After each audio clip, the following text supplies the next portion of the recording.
Good morning to all my lovely students. एक बार फिर से आप सबका स्वागत है मेरे इस यूट्यूब चैनल पर। एक बार फिर से मैं आपके लिए हिंदी न्यूज़पेपर की सुर्खियां लेकर आया हूं। और देखिए, हिंदी न्यूज़पेपर से जब हम इंग्लिश में ट्रांसलेट करते हैं तो चूंकि ये देखें आपकी ये सेंटेंसेस बहुत वेल ऑर्गेनाइज्ड और एक अच्छे मतलब पैटर्न पर लिखे होते हैं, तो जब अब हम इन हाई क्लास सेंटेंसेस को इन कह सकते हैं कि इन वेल लिंक्ड सेंटेंसेस को अच्छे वर्ड्स के साथ जो सेंटेंसेस लिखे जाते हैं तो उनको अगर ट्रांसलेट करना सीख लें तो आप सोचें कि इन 2-3 months we are going to speak, we are going to converse with anyone with these situational words, proper vocab, proper intonation, सब कुछ होगा वहां पर।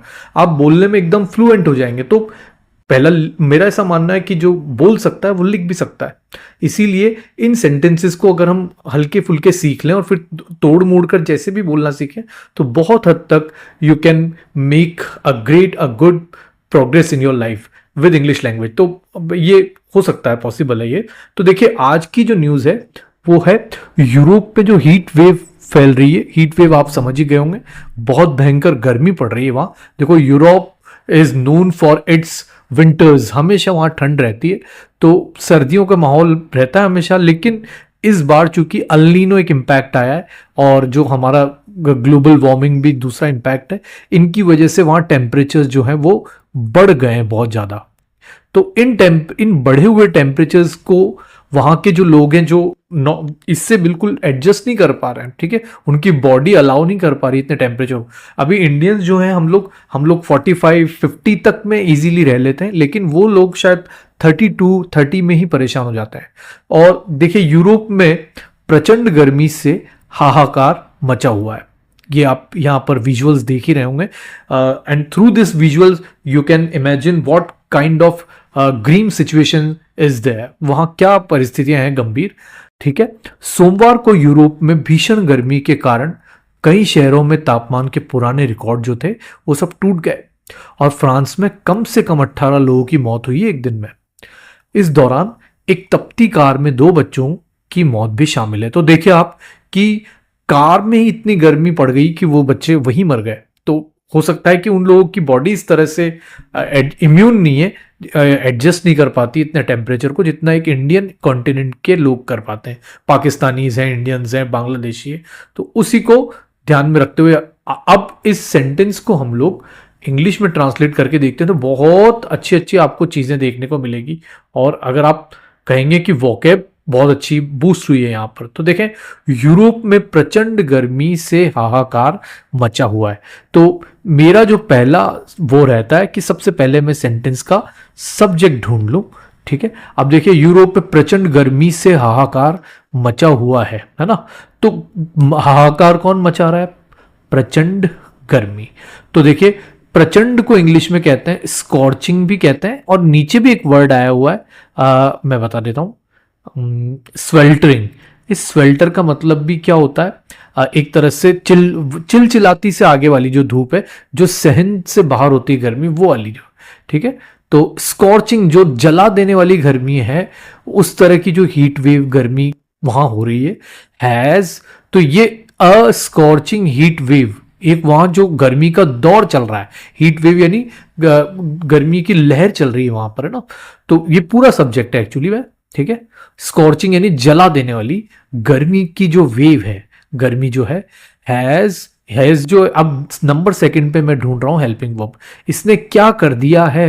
रैग्ड का मतलब होता है फैलाना, किसी चीज का कॉज बनना, कारण बनना, उसको फैलाना। क्या फैला दिया? हैवॉक यानी हाहाकार, ठीक है। हाहाकार भी कह सकते हैं आप इसे, एक ही बात है। हाहाकार या परेशानी या लोगों में एक तरह से बहुत डर फैला दिया है। या इस सेंटेंस को आप हैज के बाद से यहां से ऐसे भी लिख सकते हैं, हैज कॉज्ड, कारण बन गया है किसका? हैवॉक यानी कि हाहाकार का कारण बन गई है गर्मी, ठीक है। अक्रॉस यूरोप, अक्रॉस का मतलब एक और से दूसरी तरफ तक, ठीक है। यहाँ जर्मनी होगा या इंग्लैंड होगा, यहाँ ऑस्ट्रिया होगा, जो भी है, तो यहां से लेकर वहां तक सब देशों में अच्छी खासी मतलब the temperatures are getting higher and higher every day. तो ये अल नीनो या जो भी इम्पैक्ट है वो वहां पर देखने को मिल रहा है। ठीक है। हेल्पिंग वर्ब के बाद देखिए ये मेन वर्ब की थर्ड फॉर्म है। रैग का मतलब होता है कोई बुरी चीज होना, घट जाना, और उसकी वजह से क्या फैल गया, कारण बन जाना, बुरी चीज का कारण बन जाना, उसकी वजह से क्या फैल गया, तबाही फैल गई वो। या कॉज का मतलब भी कारण ही होता है, लेकिन रैग जो है वो ज्यादा सुटेबल वर्ड है इस सिचुएशन के लिए। ठीक है। इसके बाद देखो ये जो स्कॉर्चिंग हीट वेव है, क्यों कैसे पता किया कि सब्जेक्ट यही है। सोमवार को यूरोप में भीषण गर्मी के कारण कई शहरों में तापमान के पुराने रिकॉर्ड टूट गए। तो तोड़े किसने रिकॉर्ड, इस भीषण गर्मी ने। तो यही हमारा सब्जेक्ट है। तो यहां पर देखिए वापस से मैं दिस स्कॉर्चिंग हीट वेव को सब्जेक्ट मान लेता हूं, ये सब्जेक्ट हो गया हमारा। ठीक है। उसके बाद चूंकि पास्ट में हम लोग there is no helping verb placed in between any sentence, तो सिंपली वी सेकंड का इस्तेमाल किया है मैंने। और पास्ट में गया तो शैटर्ड का मतलब होता है तोड़ देना, विध्वंस कर देना, खत्म कर देना। या ठीक है, तोड़ दिए। क्या तोड़ दिए, ऑल प्रीवियस रिकॉर्ड्स। अब मान लीजिए सचिन जो है वो ब्रायन लारा का रिकॉर्ड तोड़ता है, कोहली जो है वो रोहित शर्मा का रिकॉर्ड तोड़ता है, तो वो अच्छी बात है, उसके लिए ब्रेक आता है। ठीक है। लेकिन जहां विध्वंस हो गया, खराब हो गया, बिल्कुल तोड़ दिया, नष्ट कर दिया, उसके लिए शैटर। ठीक है। रिकॉर्ड तोड़ने के लिए शैटर वर्ड का इस्तेमाल हुआ है। ठीक है। तो स्कॉर्चिंग हीट वेव ने तोड़ डाले हैं बुरी तरह से ऑल प्रीवियस रिकॉर्ड्स। ठीक है।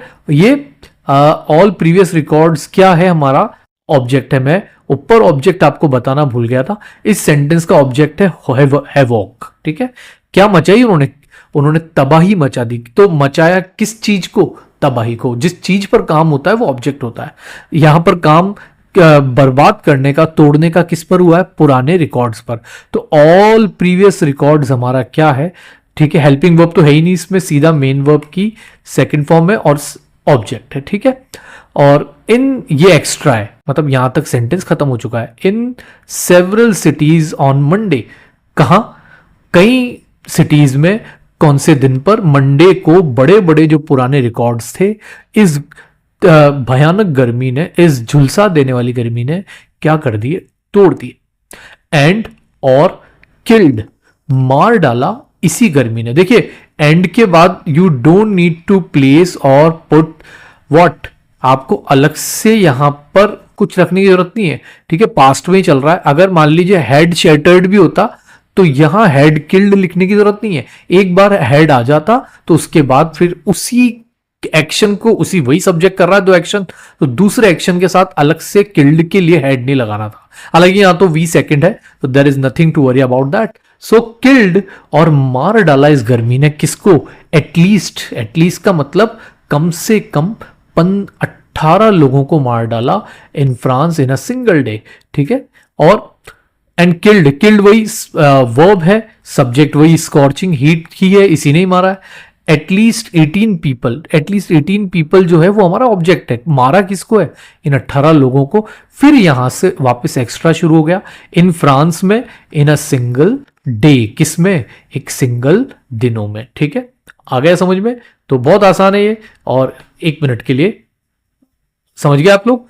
तो इंक्लूडिंग व्हाट, आप पीछे इसको बैक करके देख सकते हैं, मुझसे बटन दब गया था गलती से।